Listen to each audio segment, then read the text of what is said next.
J'ai commencé assez jeune, alors pour moi c'était plutôt facile. Vers l'âge de 3-4 ans, j'ai remarqué que ma fille avait une tache sur une dent. Du coup, premier réflexe, dentiste traditionnel. Le dentiste traditionnel a fait des radios dans la bouche de ma fille et a constaté qu'elle avait des dents surnuméraires.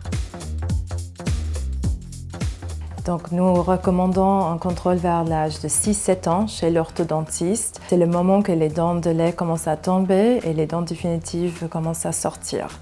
La consultation commence avec une historique du patient pour savoir s'ils ont des mauvaises habitudes qui peuvent avoir un impact assez important sur la croissance des mâchoires, comme les tétines, de sucer le pouce, les doudous, c'est important d'éviter.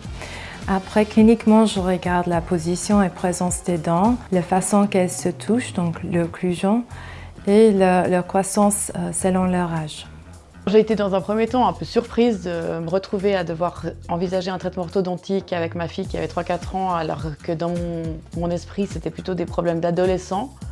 Mais après explication sur l'incidence que ça pouvait avoir de la sortie des dents définitives, la situation était claire et du coup, j'ai pas hésité à me lancer.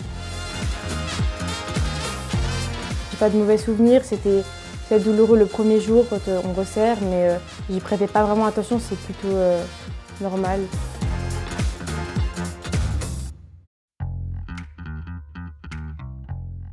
Au début, on peut avoir des a priori, avoir un peu peur, se dire que ça va être douloureux, mais que finalement, ça se passe bien. Quand les enfants sont jeunes, c'est notre responsabilité de gérer les brossages de dents, qu'est-ce qu'ils mangent pas, est-ce qu'ils prennent soin de leur traitement ou pas. Quand ils sont plus grands, les enfants, forcément, on doit un peu lâcher la bride et puis leur faire confiance. Du coup, on n'est pas sûr du respect des consignes. Les parents brossent les dents de l'enfant, ça les permet de voir est-ce qu'il y a assez de place, est-ce qu'il y a beaucoup de chevauchement, est-ce que mon enfant suce le pouce quand il dort ou la tétine, est-ce que la tétine est présente la journée, est-ce qu'il y a les grands espaces des écarts ou est-ce que quand il serre les mâchoires, est-ce que c'est décalé d'un côté vraiment asymétrique et ça peut avoir un grand effet sur la symétrie du visage, que c'est important par la suite. Au niveau de l'appareil orthodontique, il y a plusieurs solutions selon les besoins des patients et adaptées à leurs dents. J'ai été une fois encore surprise positivement. Soraya a été très enthousiaste dans la prise en charge de son traitement. Elle était contente et limite fière de devoir s'occuper de ses dents. Elle a participé proactivement à toutes les étapes du processus de soins. On n'y pense plus, après on s'habitue et ça devient normal.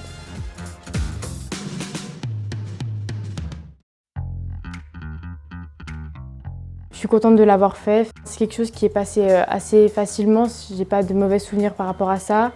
Au niveau de l'évolution du traitement, j'ai été heureusement surprise de voir que c'était très facile quand on était petit. En effet, moi j'ai fait un traitement pour moi à l'âge adulte. J'ai pas eu la chance de pouvoir avoir accès quand j'étais enfant. J'avais quelques appréhensions qui se sont très vite dissipées quand il s'agit de ma fille. Elle a mal 24 heures, après on n'en parle plus jusqu'au mois d'après. Quand je vois mes amis qui peut-être débutent maintenant, je suis contente de me dire que j'ai terminé. J'ai jamais eu des enfants qui ont râlé pour aller chez le dentiste, ce qui était quand même un peu particulier. Je me suis rendu compte que chaque fois qu'on allait chez le dentiste s'occupait des enfants, s'adressait aux enfants, expliquait tout aux enfants et les rendait très concernés par ce qui leur arrivait à eux en tant que parents et mes enfants en tant que patients. Tout le monde était au clair et du coup je pense que ça aussi c'est un des facteurs qui a fait que la prise en charge a été confortable et puis tolérée et acceptée par tout le monde. Ce que j'aurais envie de leur dire, c'est qu'il ne faut pas avoir peur ou avoir des a priori sur ça. C'est au début peut-être un peu dérangeant, mais finalement on se met dans la routine et puis on n'y fait plus vraiment attention. Il faut penser au résultat final.